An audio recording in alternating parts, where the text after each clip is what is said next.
नमस्कार, सत श्री अकाल, राम राम साहब, हमारी वणक्कम प्रणाम। आप सभी का ऑल्ट न्यूज़ मीडिया पे फिर से स्वागत है। हमारे साथ जुड़े हुए हैं प्रारत के को-फाउंडर संदीप सिंह जी। भारत की जो लंका है ना, वो 3 लॉयर्स ने लगाई थी, एडवोकेट्स नहीं, क्योंकि लॉयर्स इज़ डिग्री और जब आप प्रैक्टिस करने लग जाते हैं तो एडवोकेट बन जाते हैं। 3 एडवोकेट्स के बारे में। एक एडवोकेट है जिनका नाम है जिन्ना, जिन्होंने लड़ झगड़ के पाकिस्तान बनाया। पाकिस्तान कितने प्यार से बनाया, पाक-इस्तान मतलब बहुत प्योर, और कितना पाक है वो आप सबके सामने है। दूसरा, नेहरू, 100 ब्लंडर्स ऑफ नेहरू आप जाकर पढ़ लीजिए, इंडस वाटर ट्रीटी एंड बहुत सारे एग्जाम्पल्स मिल जाएंगे। तीसरा, मोहनदास करमचंद गांधी। ये 3 एडवोकेट्स ने भारत का विभाजन 3 टुकड़ों में करा दिया, हमारी दोनों बाहें काट दी। तीनों सूट बूट में, हाँ वो अपनी गरीबी का नाटक करते थे मोहनदास करमचंद गांधी। पहनते वो धोती और वो थे, वो अलग बात है कि वो 5 स्टार से कम की लाइफ में नहीं जीते थे। बिजनेस क्लास मतलब बिजनेस क्लास अफोर्ड कर पाना उस जमाने में मैं बोलूंगी विरले विरले नहीं कर पाते थे, राजा महाराजा नहीं कर पाते थे, वो जिंदगी जीते थे। टेररिस्ट 2 टाइप के होते हैं। एक तो जो आपका धर्म पूछकर गोली मारते हैं, जो पहलगांव में हमने देखा, कलमा पढ़वा लेंगे, पैंट उतरवा लेंगे। दूसरे जो आपकी जाति पूछकर आपको डिवाइड करते हैं, आपको बांटते हैं, जो शहजादे जी अक्सर करते रहे हैं। का आपका जात का है, और उनसे जुड़े हुए जर्नलिस्ट भी उस चीज को आगे मैंने देखा है फॉलो कर रहे हैं बहुत सारे। आपका जात क्या है, जर्नलिस्ट से पूछ लेंगे, गोलगप्पे वाले से पूछ लेंगे, जूता बनाने वाले मोची से पूछ लेंगे। आज जात नहीं पूछी है मेरे को। मुझे दुख इस बात का हो रहा है, बस एक छोटा सा ट्वीट डाल दिया, बहुत दुख है हमें। छोटा सा ट्वीट डाल के निकल लिए कि भाई कुछ तो ऑफिशियल कैपेसिटी में करना है, नहीं तो जाने को तो वापस आके वो भी जा सकते थे, या फिर एटलीस्ट आकर अपनी मीटिंग करते कांग्रेस के साथ में कि इतना बड़ा देश में हमला हो गया है, how we as a party can at least help at this point of time rather than pointing fingers कि अमित शाह का किया हुआ है या इनका किया हुआ है, उनका किया हुआ है। नहीं। तो वापस आती हूँ एडवोकेट्स पे। हमने 3 ग्रुप ऑफ टेररिस्ट की बात कर ली, one in the form of advocates, the other जो आपका धर्म पूछकर गोली मारते हैं। याद रखिए, आइडियोलॉजी जो लेकर चलता है ना, वो ज्यादा खतरनाक होता है compare to the man who is holding the gun. क्योंकि आइडियोलॉजी आपको मोटिवेट करती है, पैशन देती है, कमिटमेंट करवाती है, वो ज्यादा खतरनाक है, और एडवोकेट्स उस कैटेगरी के आते हैं।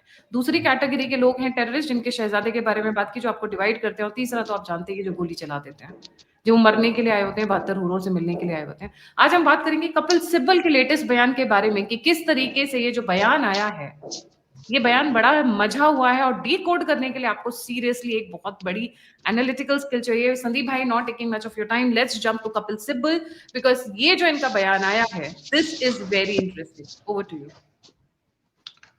नमस्ते गायत्री जी, आपके दर्शकों को भी नमस्कार। और आपने जो नेहरू की बात की, हिमालयन ब्लंडर्स ऑफ नेहरू बहुत जबरदस्त किताब है। और आपने एडवोकेट्स की बात की, तो ये जो आपने तीनों नाम लिए ना, नेहरू, गांधी और जिन्ना, ये तीनों ब्रिटिश के एजेंट्स थे। इन्होंने जो भी किया, इनको जो भी कराया गया, ये ब्रिटिशर्स के इंटरेस्ट को सर्व करने के लिए किया। और इसी लीग में हमारे सिब्बल साहब भी आते हैं। ये भी बाहर वालों के ही इंटरेस्ट को सर्व करने के लिए भारत में अपनी एडवोकेसी चला रहे हैं। ये जब कानून मंत्री थे तब भी यही काम करते थे, पहले जीरो लॉस थ्योरी बताते थे। आज क्या बता रहे हैं कि भारत गवर्नमेंट को जो है, पाकिस्तान को टेररिस्ट स्टेट डिक्लेयर कर देना चाहिए, और टेररिस्ट स्टेट डिक्लेयर करके इसको इस घटना के लिए जिम्मेदार बताना चाहिए, और उसके बाद इंटरनेशनल कोर्ट ऑफ जस्टिस में ले जाकर वहां उनकी जो है एक केसबाजी करनी चाहिए, केस चलाना चाहिए। क्या नहीं करना चाहिए, व्हाट ही इज सेइंग, कि क्या नहीं करना चाहिए, कि आपको पाकिस्तान को प्रताड़ित नहीं करना चाहिए, आपको उससे बदला नहीं लेना चाहिए, आपको खाली केसबाजी करनी चाहिए, जो हमने किया था 26/11 के बाद। हम भी तो डोजियर लेके गए थे। हम भी तो भाई, आज तक हम पे क्या आरोप लगता है कि 26/11 के बाद मनमोहन सरकार ने कुछ नहीं किया, एयरफोर्स के, आर्मी के सब लोगों ने कहा कि हम तैयार बैठे हैं, सर आदेश दीजिए। हम लोगों ने पर कुछ नहीं किया पाकिस्तान के खिलाफ। तो हमको भी मोदी जी कुछ कर देंगे तो फिर सीधे क्लियर कट कॉन्ट्रडिक्शन आ जाएगा ना। मोदी जी कर भी चुके हैं वैसे भी, उरी सर्जिकल स्ट्राइक कर चुके हैं, बालाकोट एयर स्ट्राइक कर चुके हैं, पाकिस्तान को एकदम इनडिफरेंट मतलब मान के छोड़ चुके हैं, कह चुके हैं कि अरे वो अपनी मौत खुद मर जाएगा। मोदी जी ने पाकिस्तान को छोड़ा था अपनी मौत मरने के लिए, लेकिन पाकिस्तान को था कि नहीं नहीं, हमको जल्दी मारो, हमको जल्दी तोड़ो, तो इसलिए उसने ये काम किया है।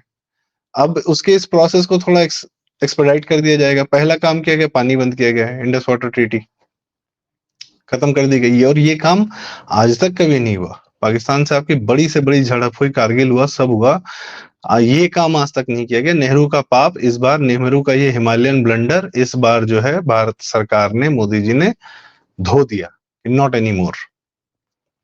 और इसकी तैयारी बहुत पहले से चल रही थी, जब मोदी जी ने कहा था कि पानी और खून साथ साथ नहीं बह सकता।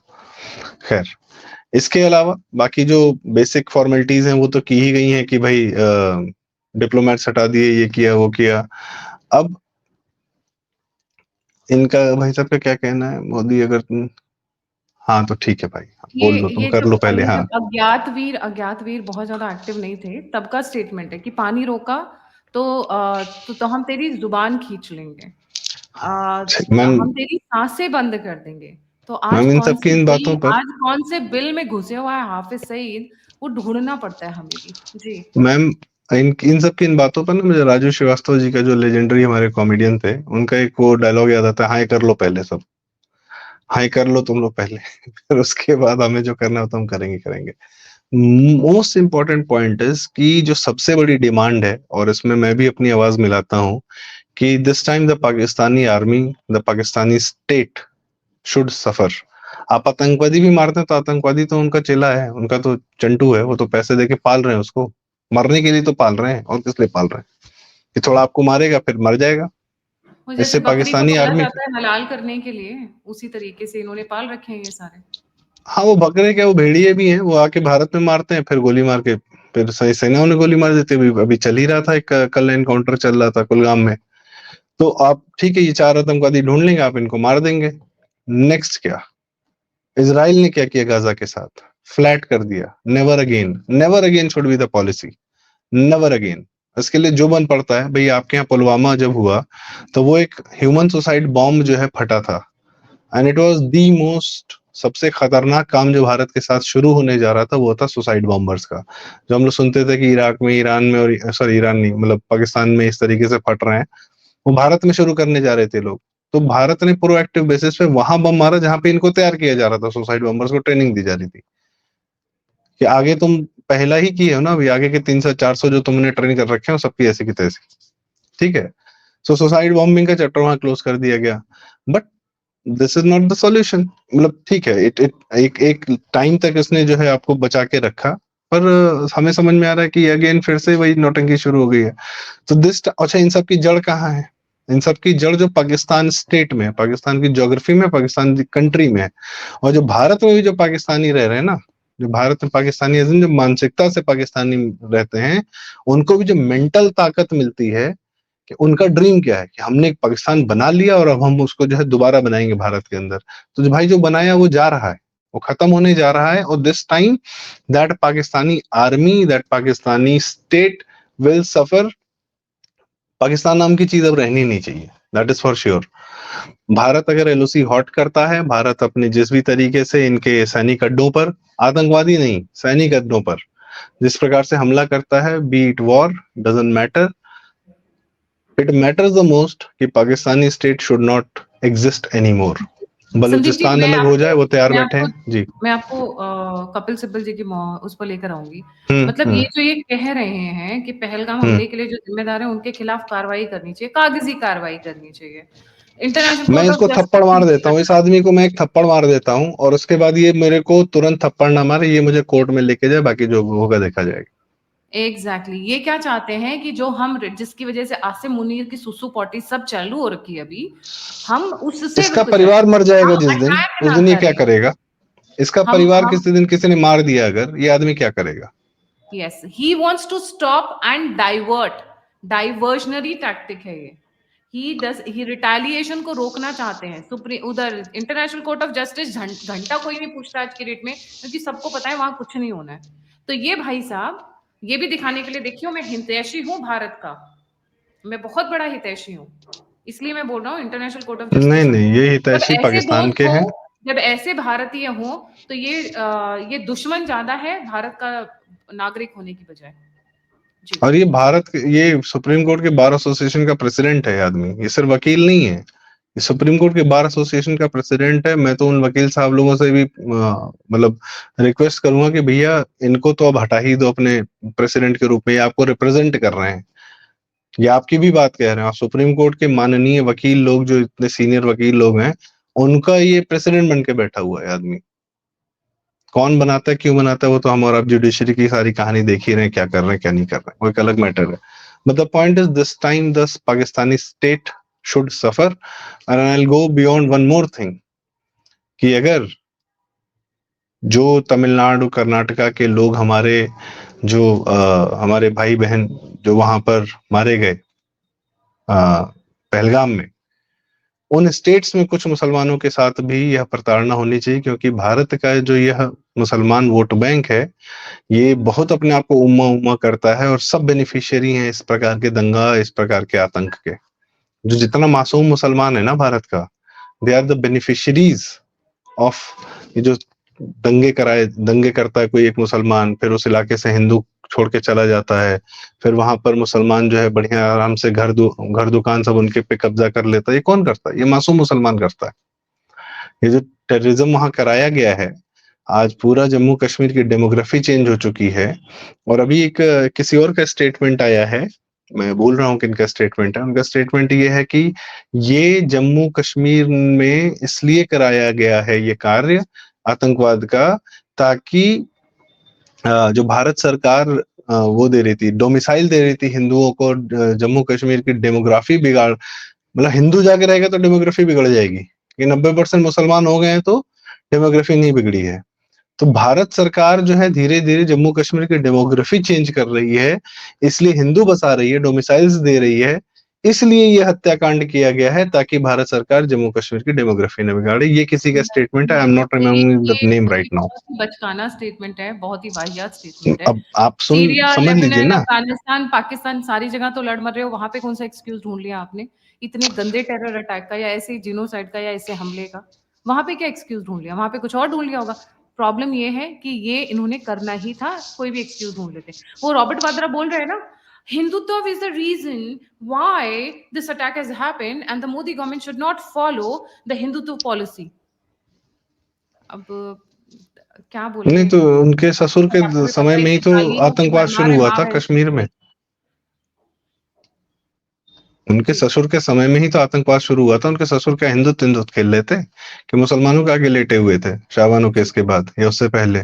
संदीप भाई, मैं आपको मेन मुद्दे पर लेकर आना चाहूंगी। आई नो बहुत सारी बॉम्बार्डमेंट हो रही है, पर जिस जी। क्रिटिकल पार्ट को आज हम उठाने जा रहे हैं वो बहुत इंपॉर्टेंट है। The role of judiciary in in making sure what is happening in Jammu and Kashmir happens.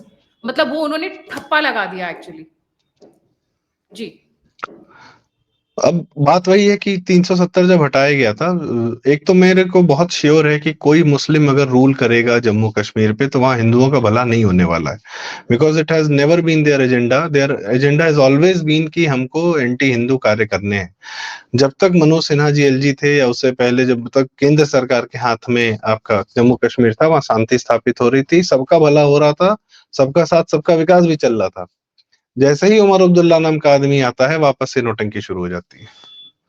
तो इस, ये लोग एक हिंदू नेता के ही अंडर में ठीक रहेंगे, और इन लोगों को कभी किसी प्रकार का जो है, मैम मुसलमान या इस्लाम में डेमोक्रेसी नाम की चीज नहीं है। दे ओनली यूज डेमोक्रेसी आप पर हिट करने के लिए, आपको आपकी मर्यादाओं में बांधने के लिए। दे डोंट डिजर्व डेमोक्रेसी भाई। रखिए इसको भारत सरकार के अंदर में, क्या तकलीफ है? बॉर्डर स्टेट है, सेंसिटिव स्टेट है, ऐसी आपने एक हरकतें हो लाइन रही हैं, पूरी तरह कंट्रोल करिए। संदीप भाई, आपने एक लाइन बोली थी, आपने कहा था कि Hindus are the biggest protectors of Muslims. जो हिंदू ही हाँ वो मुस्लिम्स को प्रोटेक्ट करते हैं। एंड मैं यहाँ पे शुरू करना चाहूंगी, क्योंकि हमने बहुत लंबा वीडियो हो जाएगा। हम शुरू करेंगे कश्मीरी हिंदूज के टाइम से, किस तरीके से सुप्रीम कोर्ट ने फेल किया है भारतीय हिंदूज को, या मेक श्योर किया है कि जम्मू एंड कश्मीर इसी हालत में रहे जैसे ये है। जी, over to you. Supreme Court ने मोदी सरकार को प्रेशराइज किया कि आप वहां पर चुनाव करवाइए और सितंबर 30 तक चुनाव हो जाना चाहिए। और जब बताया जा रहा है कि हालात बहुत ठीक नहीं है, हालात बेहतर नहीं है, तो नहीं, आपको यहाँ डेमोक्रेसी देनी ही देनी है। ये भारत सरकार की जिम्मेदारी है कि जम्मू कश्मीर के नागरिकों को डेमोक्रेसी देनी ही देनी है आपको। ये प्रेशराइज करा के चुनाव करवाया, और जितने डेड एलिमेंट्स थे आपके जो 370 के बाद पॉलिटिकली डेड हो गए थे, उन सबको रिवाइवल दिया, उन सबको सांस दी। उमर अब्दुल्ला, फारूक अब्दुल्ला, पीडीबी सब ध्वस्त होने वाले थे, एक नई पौध पॉलिटिकल वहां पर बाहर आ रही थी, जिसको पंचायतों से निकल कर आ रही थी, नए नेता निकल कर आ रहे थे जो वाकई में इन दोनों परिवारों के भ्रष्टाचार से परेशान थे। तो सुप्रीम कोर्ट ने इन दोनों परिवारों को सांस देने के लिए 5 साल और अगर ये प्रेसिडेंट रूल लगा रहता तो जम्मू कश्मीर का नुकसान नहीं होता और भला ही होता, और ये इन लोग की पॉलिटिकल जो कैपिटल थी वो खत्म हो चुकी होती। उमर अब्दुल्ला कहाँ था? ये तो लंदन में बैठा हुआ था निधि राजदान के साथ में। फारूक अब्दुल्ला गायब हो गए थे, हल्ला कर रहे थे कि चीन को बुला लेंगे 370 हटाने में, पीडीपी वाली कह रही थी कि तिरंगा नहीं मिलेगा। ये सब ये लोग बोल के अपने आप को ध्वस्त कर चुके थे। और मोदी सरकार ने 5 साल में जो काम किया, सोचिए 10 साल में क्या करती। Lots of infrastructure projects were going on. अब वो स्टेट गवर्नमेंट पे है, ठीक है, आज भी एलजी वहां पर ज्यादा सुप्रीम है। और इन सुप्रीम कोर्ट का बस चले तो पूरा का पूरा मैटर उमर अब्दुल्ला के हाथ में दे दे। एंड उमर अब्दुल्ला का जो एज अ सीएम पुराना ट्रैक रिकॉर्ड क्या था भाई? How good was he? Again वो अखिलेश यादव तेजस्वी की ही लीग में तो है, वो लड़का ही है सबका, तीसरी जनरेशन एग्जैक्टली चल रहा है और वो। स्पेशली स्पेशली आता इस जाता कुछ कॉन्टेक्स्ट नहीं है, अंग्रेजी में बोलनी आती है बस। हाँ, वो तो हाई फाई दिखाना। स्पेशली इस कॉन्टेक्स्ट में ये बात इंपॉर्टेंट हो जाती है उमर अब्दुल्ला और फारूक अब्दुल्ला, महबूबा मुफ्ती आने को लेके, क्योंकि जिस जिस तरीके की इंफॉर्मेशन लीक हुई है संदीप जी, वो कोई छोटा मोटा ऑर्डिनरी या बंदा नहीं कर सकता था। बात यहाँ तक आ रही थी कि one of the top most politicians leak the locations and the hotel details of the IB officers, and ma'am Amit Shah just got aware of that. इसीलिए वो भागे भागे पहुंचे थे Pahalgam immediately when it happened, और वहां पे बहुत सारे और भी इंटेल के एजेंट्स मौजूद थे, because they were keeping a tab on what is happening, specially after जब 19 अप्रैल वाला इंटेल वाली कहानी आई थी, जब मोदी जी ने पोस्टपोन कर दिया था। But I will not divert from the judiciary today I Sandeep tell ji. You one more interesting fact ma'am, आपकी इसी बात लेट्स पे, stick intel to the leak वाली मीनिंग बात पार्ट। पे, जी। आपकी इंटेल वाली लीक वाली बात पे, ये जगह जहां पर ये हत्याकांड हुआ है वो 40 मिनट की दूरी पर है, जहां पर होटल्स हैं, जहां पे लोग स्टे कर रहे थे। अब आदमी होटल से निकला, वो कहाँ गया और कहाँ नहीं गया, इसकी जानकारी या तो टैक्सी ड्राइवर दे सकता है या होटल मालिक दे सकता है। एग्जैक्टली लोग कहाँ गए होंगे 40-40 मिनट की, जब आप होटल से निकले आप किस तरफ जाएंगे, कहाँ जाएंगे, किसको क्या पता। पर if they had the knowledge कि वहां पर कौन है, क्या कर रहा है, कितना है, किस जगह पर खाली है, क्या कहाँ से सेना दूर है या पुलिस दूर है, ये भी एक बड़ी बात है। इंटेल लीक के वो प्रॉपर लीक, प्रॉपर रेकी की गई है। और ये पूरी और एक बात और है कि कश्मीर जो नॉर्मलाइज हो रहा था, उस जो इररिलेवेंट भी हो रहा था पाकिस्तान कश्मीर के मैटर में, और उमर अब्दुल्ला, फारूक अब्दुल्ला और मुफ्ती मोहम्मद सईद, ये सब इंडियन पॉलिटिक्स में ये पहले दम रखते थे, ये लोग डिसाइड करते थे, ये लोग सबसे बड़े डिसीजन मेकर्स हुआ करते थे। ये इररिलेवेंट हो गए थे पूरे पॉलिटिकल सीन से। सबको इससे सांस मिली है इस घटना से, सबका करियर इस घटना के बाद खत्म हो जाना चाहिए। ये सब बेनिफिशियरी हैं इस घटना के, everybody is a beneficiary of this. ये जो जो भी हुआ है, पहले भी ये तो आप इनके बाप फारूक अब्दुल्ला, शेख आपके अब्दुल्ला, हिसाब से सबके सब बेनिफिशियरी रहे हैं। आपके जब हिसाब से पीडीपी का 370 जी, इलेक्शन करवाना, जुडिशरी का जो इलेक्शन फोर्स करना, वो एक बहुत बड़ा गलत स्टेप था। और दूसरा उसके बाद आप क्या कहते हैं? जी। मैं ये नहीं कह दूसरा सकता रीज़न कि क्या है? जुडिशरी का वो कोर्ट का जो वो आदेश था वो क्या था, कितना बुरा था, कितना सही था, उसके पे बहुत सारी इंफॉर्मेशन भारत सरकार ने भी शेयर की गई होगी। मैं बस ये कह रहा हूँ कि भारत सरकार के हाथ में और भारत सरकार के रिप्रेजेंटेटिव एलजी के हाथ में जब जम्मू कश्मीर था, तो वो मुसलमान नेतृत्व से लाख गुना अच्छा था। और 5 साल 10 साल और रह जाता तो कोई तकलीफ नहीं होती, वहां पे के लोगों के लिए ये भला तो ही हो हो गया रहा पॉइंट था। ये तो हो गया पॉइंट नंबर 1। बट मैं जी। बैकग्राउंड में लेकर जाना चाहूँगी। जब कश्मीरी हिंदुओं को निकाला गया, मैं हिंदू जानबूझकर बोलती हूँ, जानती हूँ कि बहुत बहुत लोग कश्मीरी पंडित यूज़ करते हैं, no, for me they were Hindus. ठीक है? जब कश्मीरी हिंदुओं को निकाला गया, 30 साल, 40 साल, जो भी जितने भी साल लगे हैं, आज तक कश्मीरी हिंदुओं की सुनवाई नहीं हुई है। इसका मतलब आपने उनको डिस्कार्ड कर दिया, कंप्लीटली निकाल कर बाहर फेंक दिया। आपके ज़हन में नहीं है। पर जब 370 हटाया गया, तो आपने इमीडिएटली बैठ के खुलवाई कर दी। क्यों सुनवाई की? ठीक है, हमें बहुत मैम सारे इंपॉर्टेंट दोगला, चीज़ पता चले, नहीं बट नहीं, उसको लाने के और भी तरीके हो सकते थे संदीप भाई। आपने केस आज की तक कभी सुनवाई का, हिंदुओं की सुनवाई नहीं की। बट ये 2 टके के अपनी माँ को बेचने वाले, अपने बहन को बेचने वाले वकील जब पहुंच जाते हैं रात को 2 बजे सुप्रीम कोर्ट में, और उसके बाद सुनवाई चालू हो जाती है। 370 पे सुनवाई चालू हुई। पाकिस्तान को तो कितना मजा आया होगा। आज भी अगर ये पकड़े गए, ये जो 4 लोग आए हैं जिन्होंने हमास स्टाइल पे अटैक किया है, अगर ये पकड़े गए तो क्या होगा? सुप्रीम कोर्ट में सुनवाई होगी। और ये इंटरनेशनल कोर्ट ऑफ जस्टिस में लेकर जाना चाहते हैं। मैं तो ये रिक्वेस्ट करूंगी, हाथ जोड़ के मिलॉर्ड्स जी, आप थोड़ा दूर रहिए। Let the administration handle, let the army handle, let the intelligence forces handle. आप दूर रहे जब बात भारत की सुरक्षा की आती है। आप भारत के अंदर कॉन्स्टिट्यूशन को संभाल के रखें, हमारे लिए इतना ही बहुत रहेगा। पाकिस्तान नोज कि if there people are caught, supreme court में सुनवाई होगी। और रिप्रेजेंट करने वाला कौन होगा? ये कपिल सिब्बल होगा, अभिषेक मनु सिंह भी होगा, ये राजीव धवन होंगे, ये दवे होंगे, ये सारी की सारी जमात होगी। This is the problem. उनको पता है कि इनको ठोके नहीं, इसीलिए मैं संदीप जी, मैं थोड़ा सा वो हो रही हूँ। इनको पता है कि आर्म फोर्सेस को ठोकने की वो नहीं है इजाजत। थैंक गॉड मोदी जी आ गए, उन्होंने कहा बुलेट की गिनतियां मत करना, जब चलाना शुरू करो, हम जिम्मेदार है तुम्हारे लिए। थैंकफुली तब से थोड़ी सिचुएशन चेंज हुई है, नहीं तो कभी सरोजनी नगर में बम धमाका होता था, कभी चेन्नई के बाजार में होता था, कभी गुजरात के बाजार में होता था, नॉर्थ ईस्ट की ऐसी तैसी हो रखी थी। नॉर्थ ईस्ट में तो अभी भी चल रहा है, हम देख ही रहे हैं। मणिपुर में आपको स्वतः संज्ञान लेने का मिल गया। आज ये जो 4 जज भागे हुए हैं, 3 जज वहीं पे थे केरला में। मैं गुड जजेस के बारे में बहुत कम बात होती है क्योंकि वो सामने नहीं आते हैं, but this fish that needs to be taken care of. आप बताइए, जब आप वहीं पर थे तो आप भी सुओ मोटो एक्शन ले लेते? हम तो खुश हो जाते कि हमारी जुडिशरी ने नाम रोशन किया। आप लोग भाग लिए चुपचाप वहां से निकल के। क्यों सर?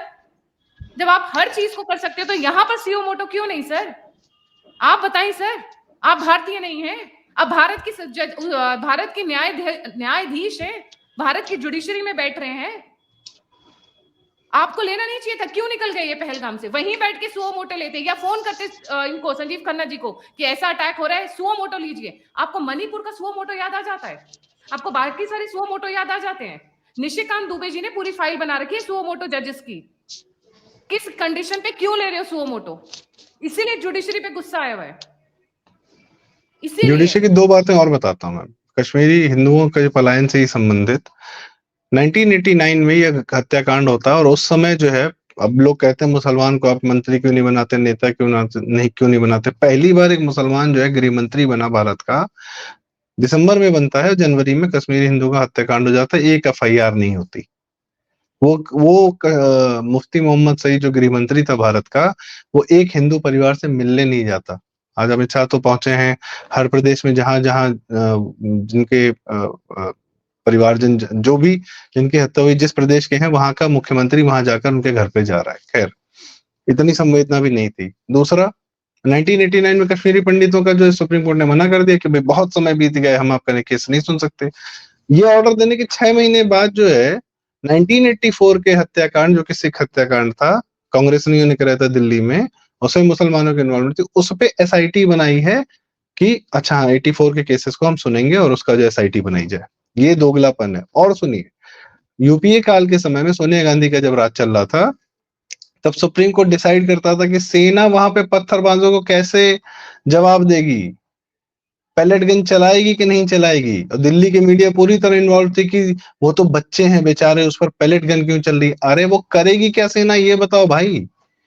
सामने से पत्थर आ रहा है, पत्थर चला रहे हैं लड़के, क्या करेंगे ये बताओ, कैसे जवाब देंगे? गोली नहीं, 2-4 को गोली मार देते तो पत्थरबाजी खत्म हो जाती, पर गोली नहीं चलाने दी। और पैलेट गन, सुप्रीम कोर्ट के ऑर्डर से जो है पैलेट गन भी मना किया जा रहा था कि नहीं आप इनको ऐसे रिस्पॉन्ड नहीं। आर्मी को डायरेक्शन दे, आज प्रेसिडेंट को ऑर्डर दे रही है सुप्रीम कोर्ट, उस समय आर्मी को भी डायरेक्शन दे रही थी कि कश्मीर में बहुत सॉफ्ट हैंड अप्रोच रखे, भले ही वहां पे आतंकवाद फैलता रहे। कश्मीर की कन्फ्लिक्ट इकोनॉमी का बेनिफिशियरी, फिर वही बात कह रहा हूं मैं, वक्फ प्रॉपर्टीज की इकोनॉमिक्स का बेनिफिशियरी कोर्ट्स हो सकते हैं, हु नोस। ये दोगलापन इनका रवैया रहा है। और आज जब शांति स्थापित हो रही थी, जब सारा सब कुछ नॉर्मल हो रहा था, इंफ्रास्ट्रक्चर में पैसा लग रहा था, टूरिज्म बढ़ रहा था, वो इकोनॉमी ऑर्गेनाइज इकोनॉमी है ना, वो भारत सरकार के खाते में जाती है, उसका ऑडिट होता है, सब कुछ चीजें होती हैं। तो तकलीफ है कि ये क्यों ऐसी शांति बहाल हो रही है। जहां कन्फ्लिक्ट होगा उसका बेनिफिशियरी कौन रहा है, उसको ये तकलीफ आज भी है। और वो चाहते हैं कि दोबारा से ये सारी घटनाएं वापस से शुरू हो जाएं। और इसमें मुसलमान लोकल बेनिफिशियरी है, भारत के अंदर का मुसलमान वो भी बेनिफिशियरी है, बाकी सिस्टम और सब सिब्बल साहब। और जो आपने जमात बताई ना इन हिंदुओं की, जो इनके फेवर में जाके खड़े हो जाते हैं, these are SOBs, sellers of Bharat. ये कुछ नहीं अपना दिमाग लगा रहे, कानून वानून कुछ नहीं करते, ये सब फालतू बातें हैं सब। ये सिर्फ भारत बेचने की सारी तैयारी कर रखे हैं। इनकी फीस जो है मोटी मोटी फीस लेते हैं, ये भारत बेचते हैं, भारत की संस्कृति बेचते हैं, हिंदू बेचते हैं, हिंदू के प्रति न्याय बेचते हैं, ये सब बेचे डालते हैं। और इनका बस चले तो और तेजी से बेचे। बीच में तो भगवान की गनीमत है कि मोदी योगी शाह संघ सब खड़े हुए हैं कि हम भारत नहीं बेचने देंगे चाहे जो हो जाए। वो तो महादेव की तो कृपा है इस इसको धरती कहा पर। जाता है fishing in troubled waters actually, कि जब मुसीबत आए तो इन लोगों का फायदा होता है। वैसे भी पैरासिटिक नेचर है, पैरासाइट्स की हाँ जाकर देख लीजिएगा, पैरासिटिक नेचर है। एक जो स्टार्टिंग करती हूँ क्योंकि मैं 1990 से स्टार्ट कर रही हूँ जुडिशरी का, मैं उसके बियॉन्ड नहीं गई हूँ अभी तक। कश्मीरी हिंदुओं का आज तक सुनवाई नहीं हुआ। 370 आपने इमीडिएटली खुलवा लिया, और 370 के बाद वक्फ पे भी अब सुनवाई हो रही है, जो कि legitimately passed by the parliament है। उसके बाद बुरहन वानी जैसे टेररिस्ट कितनी आराम से आकर सुप्रीम कोर्ट में बैठ जाते हैं संदीप भाई, उनको पता। और Pakistan has lot of faith in the Indian judiciary. Kasab के समय पे ऐसे ऐसे स्टेटमेंट आए थे, ऐसे ऐसे स्टेटमेंट आए थे जो आप मतलब आप देखते तो कोई भी नॉर्मल बंदा जो देखेगा, जो समझता है, जो चाय की दुकान पर बैठता है, जो घूम रहे हैं मेट्रो में, सबको पता है कि क्या कर रहे हैं वो। उनको पता है कि Pakistan has lot of faith in the Indian judiciary. Godfather एक मूवी है, मैं उसके आई थिंक 2 सीरीज हैं या 3 सीरीज हैं, उसमें एक 3 है। स्टेटमेंट है, दुश्मन और आपके बीच में जो मैसेंजर है वही सब घर का भेदी है, the messenger is the mole. ये स्टेटमेंट यूज की जाती है उस मूवी के अंदर। तो एक बात बताइए, हमारे यहाँ पर जब ऐसे ऐसे लोग हैं तो बाकियों की जरूरत ही नहीं है, मोल्स की कहाँ जरूरत है, जब ऐसे ऐसे लोग हैं तो। आपने उस मूवी का जिक्र किया मैम, ये विटो कॉर्लियन जो फादर होते हैं, माइकल कॉर्लियन बेटा होता है, तो विटो कॉर्लियन मरने वाले होते हैं, बोलते हैं कि बेटा मेरे जाने के बाद ना पहला जो कोई हमारी ही फैमिली से या हमारी ही ऑर्गेनाइजेशन से जो पहला शांति का प्रस्ताव सामने वाले की तरफ से तुम्हारे पास लेके आएगा वही मोल होगा। This was the context. तो जो पहला शांति का प्रस्ताव लेकर आता है उनका बहुत खास राइट हैंड मैन होता है जी। शांति का और प्रस्ताव ये क्या हमारे एएस इंटरनेशनल। दुल्लत, अब ये आपने जो बताया ना, ये एएस दुल्लत है, हमारा रॉ का चीफ ऑफिसर था, और अभी एक हफ्ता पहले फिर कह रहा था कि पाकिस्तान के साथ बातचीत करनी चाहिए, पाकिस्तान के साथ मूव ऑन करना चाहिए। वो मुनीर जो है वहां का पाकिस्तान का जो आर्मी जनरल है, उसके बयान के बाद उसने ये बोला, मुनीर ने क्या बोला कि भैया हिंदू मुस्लिम तो अलग ही हैं, अलग ही रहना है, पाकिस्तान की जनता का ये फर्ज है, पाकिस्तानी एनआरआईज का फर्ज है कि हिंदुस्तान से लड़ाई लड़ते रहना है। उसके 4 दिन बाद ये अपनी कौन सी किताब लॉन्च कर रहा था ये अब्दुल्लत, और ये कह रहा है कि मैं हमें, और ये रॉ का चीफ था सोनिया गांधी के काल में। तो इस प्रकार के लोग जो भारत से अभी कपिल सिब्बल जो कर रहा है कि पाकिस्तान से एक शांति प्रस्ताव भारत की तरफ लेके आ रहा है या अब्दुल्लत लाके आ रहा है, तो ये सब विशुद्ध मूल है। आपने एकदम सही वो कंटेक्स्ट बताया। फारूक और फारूक तीसरा, अब्दुल्ला एएस 2 हफ्ते दुल्लत ने, पहले फारूक एएस अब्दुल्ला दुल्लत लिख रहे थे। एएस दुल्लत, फारूक अब्दुल्ला, ये सब एक ही थाली के चट्टे बट्टे हैं, सब बड़े आराम से मस्त रहते थे जब कॉन्फ्लिक्ट चलता रहता था, और भारत सरकार 370 के नाम पे पैसा देती रहती थी, कोई ऑडिट नहीं करती थी। ये एएस दुल्लत ने आईएसआई चीफ के साथ मिलकर एक किताब लिखी है और उसका लॉन्च इंडिया में हुआ था। और सुनिए, ये जो क्या नाम है आपका, हिंदुस्तान टाइम्स का बहुत बड़ा एडिटर था वीर सांघवी, ये पीछे खड़ा था एएस दुल्लत के उस समय, जब ये हफ्ता भर पहले ये बात बोल रहा था कि पाकिस्तान के साथ मूव ऑन करना चाहिए। और ये दिल्ली के बड़े लुटियन के बहुत कमाल के पत्रकारों में से रहे हैं, मतलब पद्मश्री पाते पाते बच गए, बस इतना ही बताइए योगदान था। दुल्लत जी जब रॉ के चीफ थे, अगर वहां से इंफॉर्मेशन लीक हो, या फारूक अब्दुल्ला थे वहां से इंफॉर्मेशन लीक मैम हो, आपके प्राइम या ऐसे मिनिस्टर ने लोग हैं रॉ के वहां से एजेंट्स इंफॉर्मेशन, मरवाए तो हैं। हमारे यहाँ तो वही ना, गद्दारों की मतलब कांग्रेस ऐसे ऐसे लोगों की समर्थित कमी नहीं है। सरकार, कांग्रेस समर्थित इंदर कुमार गुजराल की सरकार ने रॉ के लोग मरवाए हैं, पाकिस्तान को लीक किया। इंदर कुमार गुजराल ने पूरा रॉ का नेटवर्क ध्वस्त करा, कम्युनिस्ट आदमी तक, कार्ड होल्डर कम्युनिस्ट था। हामिद अंसारी ने क्या कराया, हामिद अंसारी ने ईरान में रॉ के आदमी मरवाए। जगह ये पूरी बात एकदम सच है। हामिद अंसारी कौन था, 2 बार वाइस प्रेसिडेंट रहा और सोनिया जा रही थी इसको प्रेसिडेंट बनाने। ये सब हम लोग क्या कर रहे हैं, हम लोग किसी प्रकार से इन लोगों से अपना बचाव कर रहे हैं। बचाव का समय जा चुका है, we have to be on the offence. These guys should bleed blood. इनका, जो योगी जी ने कहा था ना, मिट्टी में मिला देंगे, तो आर्थिक साम्राज्य भी मिट्टी में मिलना चाहिए और इनका मर जाना भी उचित है। जिस प्रकार से अतीक और मुख्तार गए, उसी प्रकार से कुछ लोगों का जाना एकदम उचित है, न्याय है। जी। संदीप भारत जी है, क्योंकि भारतीय हम परंपरा के अनुसार शठे शाठ्यम समाचरेत, जो जैसा व्यवहार कर रहा है उसके साथ वैसा ही व्यवहार एकदम उचित है। और उसमें जुडिशरी बीच में आए चाहे ना आए, चाहे भाड़ में जाए, डजंट मैटर। जी। अब देखा जाए तो जो अगर बात होती है ना कि हिंदूज, आपने कहा था कि Hindus are the biggest protectors of SOBs. Muslim, SOBs, ठीक है। अब हम्म। आप कुछ एक नाम देखिए, आपको अचंभा नहीं होगा ना, क्योंकि आप और मैं तो इस बारे में बात ही कर रहे थे। ये हिंदू हैं, 370 वक्फ, ये इनकी एक कितने कहानी बता दूं मैं। राम इनके मंदिर, बाप पाकिस्तान से भाग राम के आए मंदिर थे। ट्रिपल तलाक के अगेंस्ट में जाना, सारा वही, और भागे हुए खुद लाहौर से हैं। सबसे बड़ी बात यस। ये है, ठीक है। ये भी हिंदू ही है, ठीक है। इनके ये बाप भी बहुत बड़े 370 वकील थे, वक्फ, ट्रिपल कानून तलाक, मंत्री राम थे। मंदिर, ये भी हिंदू ही है। ये तो ब्राह्मण है, बल्कि अगर मैं राहुल गांधी की बात भाषा में बात करूं, ये धवन जी, ये भी हिंदू ही है। ये ये भी हिंदू ही है। दुष्यंत दवे। हाँ, अगर चेंज भाई पीछे कुछ और सीन ना हुआ हो। ये संजय मैम मैं पाटिल, बता रहा हूँ क्या है। ये कोई हिंदू नहीं है, ये वो जमात है, ये लल्लन टॉप है। ये तो सौरभ द्विवेदी का है, इसमें तो कोई इस पे कहानी मैं नहीं कि बोलना भैया। चाहती हूँ, लल्लन हम्म। टॉप शुड प्रोड्यूस एविडेंस, कहां पर सैयद हुसैन ने भिड़ा है। Produce evidence. ये व्हाइट वॉश का काम नहीं है कि बरखदत बोलेगी गरीब मास्टर का बेटा। अब मेरी आवाज बहुत 2-3 दिनों से ना नींद आ रही है और गुस्सा इतना भरा पड़ा हुआ है। हम रिक्वेस्ट करते हैं सौरभ जी से कि सौरभ जी प्लीज वीडियो निकालिए इसका। कहाँ है वो बंदा सैयद हुसैन जो आतंकियों से भिड़ गया राइफल लेकर। अगर आप इस चीज को प्रोड्यूस कर देते हैं तो हम आपसे माफी मांग लेंगे। पर मैम लल्लन उनको टॉप वो हो या नहीं, डल्लन टॉप मैं हो, कह रहा हूँ। ये व्हाइट वॉश का तरीका बहुत अच्छा है कि एक बंदे को उठा के पूरी जमात को दिखाओ, सबको दिखाओ कि देखिए कितना अच्छा था ये, एंड मैम देन जिसने you do 27 what you Hindu did in मारे, पहलगाम। जिसने 27 हिंदू मारे, उसने एक मुसलमान इन्हीं लोग के लिए मारा है। लल्लन टॉप वालों के लिए भी एक मुसलमान मार के दे दिया कि ये लो, ये तुम लेके चला देना, ताकि 27 हिंदू की बात नीचे चली जाए और एक मुसलमान की बात ऊपर आ जाए। उसमें माहिर है ना ये लोग। जो 27 हिंदू मार सकता है उसको एक मुसलमान मारने में क्या तकलीफ है। मार दिया, अपना एक आदमी छोड़ दिया मैसेजिंग में। तो अच्छा, उसके अगले दिन रात में कैंडल मार्च भी निकल गया, हंसी छूट रही थी सबको वहां पे। अभी अर्चना तिवारी जो जर्नलिस्ट है राजधर्म की, उन्होंने जब ये चुनाव ये सब चल रहा था कश्मीर में, तो जाके उन्होंने बात की ना।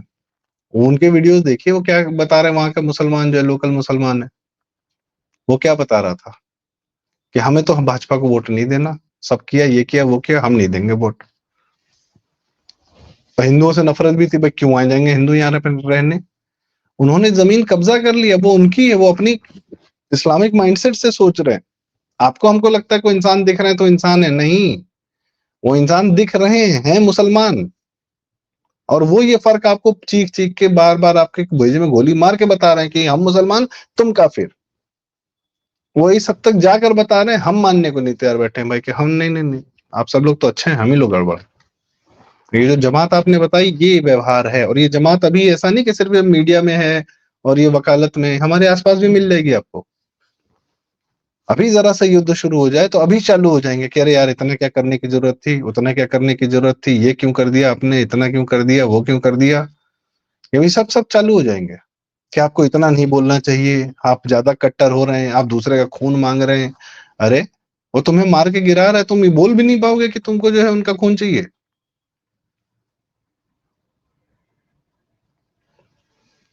और कौन सा समाधान है ये बता दीजिए भाई। हम तो जो कह रहे हैं, चलो गलत कह रहे हैं, तुम्हारा नहीं, सही क्या काइंडली है। नॉट। अरे जाके ट्रम्प के आगे, जैसे मनमोहन सिंह जी गए थे ना, Pakistan did this with us, तो वो चाहते हैं कि मोदी जी ऐसे जाएं ट्रम्प के आगे या किसी और मैम, इंडियन नेता के सामने हाथ जोड़ते हुए। बालाकोट से जस्ट पहले अरब के शेख यहाँ आए थे, यूएई के या सऊदी के आए थे, मुझे ध्यान नहीं है। और उनके आने पर उनका स्वागत हवाई अड्डे पर, और ये 13-14 को पुलवामा हुआ था, बालाकोट हुआ था 27-28 को, ये आए थे 17-18 फरवरी को। इनका स्वागत एयरपोर्ट पे शंख बजा के हुआ था, शंखनाद से हुआ था। शंखनाद का मतलब हम और आप सब जानते हैं, हिंदू तो बहुत कायदे से जानता है, युद्ध की घोषणा। उसके बाद बालाकोट एयर स्ट्राइक हुई थी, ये शंखनाद हो चुका है। और आप और हम अभी बहुत कुछ देखने जा रहे हैं। जीवन में हमने राम मंदिर देखा, जीवन में हमने 370 हटा देखा, कोरोना देखा। हम और आप बहुत भाग्यशाली पीढ़ी है कि अब हम पाकिस्तान का ध्वस्त होना भी देखेंगे, डेली लाइव देखेंगे और लाइव करेंगे यहीं पे बैठ के, कि बहुत सही, बहुत बढ़िया मारा इनको। अभी बलूचिस्तान, टीटीपी और भारतीय सेना, 3 तरफ से हमला होगा पाकिस्तान पे, फॉर श्योर। वही सब भागेंगे, पाकिस्तान छोड़ के सब भागेंगे वहां पे, जो जितने डुअल सिटीजनशिप वाले हैं सब भाग लेंगे वहां से। मेरे यहाँ पे कुछ एक गेस्ट ये भी कह रहे थे कि जितने भी पाकिस्तानी इंडिया में हैं, जहाँ पर हैं, इनका वहां पर भी बॉयकॉट शुरू करो, सो दैट दे नहीं, लर्न ये द तो भाग लेसन। गए ना सारे।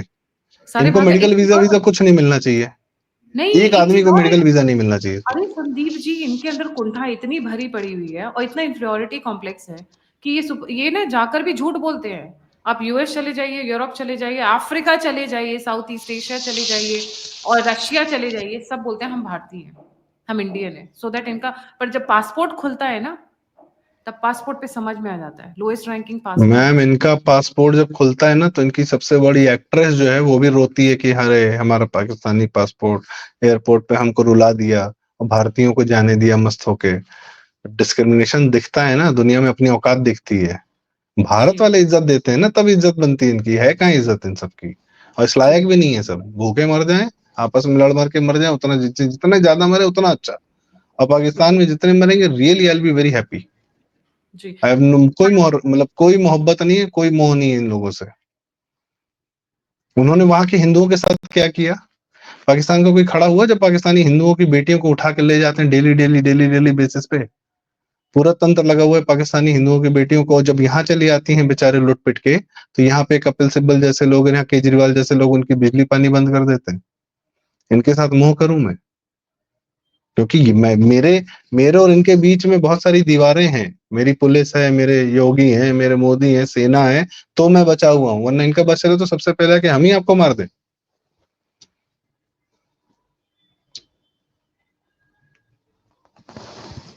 जाते जाते हाथ जोड़कर जुडिशरीज और उनके जो सर्वे सर्वास हैं, सबसे रिक्वेस्ट है, ये जो पीछे प्रेसिडेंस चला आ रहा है ना, कि आप गलत लोगों को सुनवाई करते हो और जो एक्चुअली में मजलूम है, जो डरा हुआ है, सहमा हुआ है, जो विक्टिम है, उनको हमेशा नेग्लेक्ट में रखते हो। The process begins by the hearing for Kashmiri Hindus. अगर आपको कोर्स करेक्शन करना है, क्योंकि हो सकता है ये गायत्री ना कुछ बोले, हो सकता है संदीप जी ना बोले, पर जिस तरीके से जनता उग्र है, जनता इस वक्त भयंकर गुस्से में है और नामकरण और किया हुआ है बकायदा, तो और ये आपके गुस्सा पाल ऊपर के गालियां रखिए। उठनी शुरू हो जाएंगी और नाम लेकर लोग गालियां देंगे, जैसे निशिकांत दुबे जी ने दिया है, और सबकी सबकी फाइलें खोली जाएंगी। फिर मत बोलिएगा कि भारत में ये हो रहा है और भारत में और मैम, जुडिशरी। ये मैम एक रिक्वेस्ट है, ये गुस्सा मात्र 2-3 दिन का नहीं होना चाहिए। ये गुस्सा आप शब्दों से चाहे संयत रहें, संयमित रहें, गुस्सा अपने अंदर रखिए, बहुत जरूरी है। You should be angry. जी, thank you so much Sandeep ji for joining. जाने से पहले सभी व्यूअर्स से रिक्वेस्ट है, संदीप भाई का चैनल है प्रारंभ, प्लीज उसे भी लाइक सब्सक्राइब और शेयर करें, और ऑल्टरनेट मीडिया को भी लाइक सब्सक्राइब और शेयर करें।